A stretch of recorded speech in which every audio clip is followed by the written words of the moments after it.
তো আবারও উপস্থিত হলাম CSS3 টিউটোরিয়াল নাম্বার 8 নিয়ে। এবারে টিউটোরিয়ালে আমাদের থাকতেছে মূলত একটা প্রপার্টির হাইট এবং উইডথ নিয়ে। তো এর আগে টিউটোরিয়ালে আমি কথা বলেছি মার্জিন এবং প্যাডিং নিয়ে। তো সেই টিউটোরিয়ালটা দেখে এই টিউটোরিয়ালে চলে আসবেন। তো আজকে আমরা মূলত কথা বলবো মার্জিন এবং প্যাডিং নিয়ে।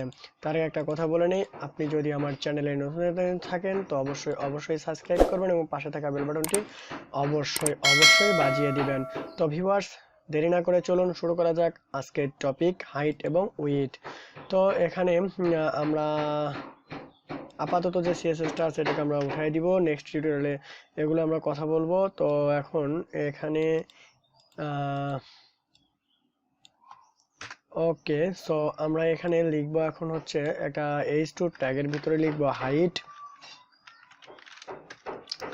আচ্ছা, এখানে না লিখি, আমরা যদি এখানে বলি যে একটা হাইট উইডথ দিব,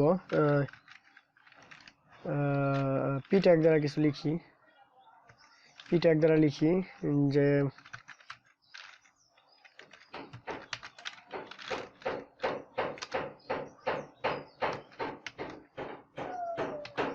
তো এটাকে আমি লিখলাম পি ট্যাগ দ্বারা, ক্লাস ইউজ করতেছি না বিকজ আমরা এমনিতে কাজ করতে পারবো এখানে। তো সিম্পলি পি ট্যাগ লিখবো। পি ট্যাগের ভিতরে আমরা কি লিখবো যে এর একটা কি দেবো, আমরা আগে দেখে আসি এর কি অবস্থা। এটা চলে আসছে এখানে সুন্দর করে। তো এটাকে আমরা H1 দ্বারা লিখলে হয়তো বড় হতো, বা আমরা এখানে ফন্ট সাইজ দিলে এটা বাড়বে, সমস্যা নেই। ফন্টের কাজ যখন করবো তখন এটা শিখে নিব। তো আমরা এখানে এখন একটা ব্যাকগ্রাউন্ড কালার দিব। ব্যাকগ্রাউন্ড কালার দিব হচ্ছে ব্ল্যাক, কালার দিব হোয়াইট, তো কালার দিব হোয়াইট। তো দেখি চলে আসছে মনে হয়, হ্যাঁ চলে আসছে। তো এখন যদি হাইট উইডথটা আমরা ব্যবহার করি তাহলে অবশ্যই বুঝতে পারবেন যে হাইট কি জিনিস। হাইট দিব আর একটা,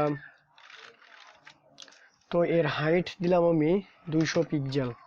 তো তাহলে দেখা যাক এই 200 পিক্সেল হাইট হয়েছে কিনা। দেখছেন এটা হাইট এইদিকে হয়েছে, তো হাইট এইদিকে 200 পিক্সেল হয়ে গেছে হাইট। তো আমরা হাইট দিছি 200 পিক্সেল। তো এখন যদি একে বলি যে না তোমার হাইট থাকবে 200 পিক্সেল, উইথ দিব এখন একটা। তো উইথটা হবে এদিক থেকে এইদিকে, এদিক থেকে এইদিকে হবে উইথ, এদিক থেকে এদিকে হাইট। তো এদিক থেকে এদিকে আমার প্রয়োজন এইটুকু, বা এটা আমি কত পিক্সেল 200 পিক্সেল দিতে পারি। তো 200 পিক্সেল যদি উইথ দিয়ে দেই, এর উইথ দিব আমি 200 পিক্সেল, তাহলে দেখুন এটা একটা সুন্দর বর্ডার হয়ে যাবে, হয়ে গেছে রাইট। ওকে, এখন আমি একে যদি বলি যে CSS প্রপার্টি ইউজ করে একে যদি বলি টেক্সট অ্যালাইন সেন্টার, তো এর টেক্সটটাকে সেন্টার করে দিবে। টেক্সটটা সেন্টার হয়ে গেছে। ওকে, মূলত বর্ডার এভাবেই কাজ করা হবে হাইট উইথ দ্বারা। আমরা এটাকে ফিক্সড করে নিয়ে এটাকে কাজ করব। এখন দেখুন এটাকে শুধু আমি যদি ডুপ্লিকেট করি তো 3টা হয়ে গেছে, এবং এই 3টা দ্বারা এখানে আমরা 3টে পাচ্ছি। তো এভাবেই মূলত হাইট এবং উইথ কাজ করে। তো হাইট উইথ কাজ করানোর জন্য এটুকুই। তো নেক্সট টিউটোরিয়ালে আমরা কথা বলবো বক্স মডেল নিয়ে। তো সেই পর্যন্ত সবাই ভালো থাকবেন এবং সুস্থ থাকবেন।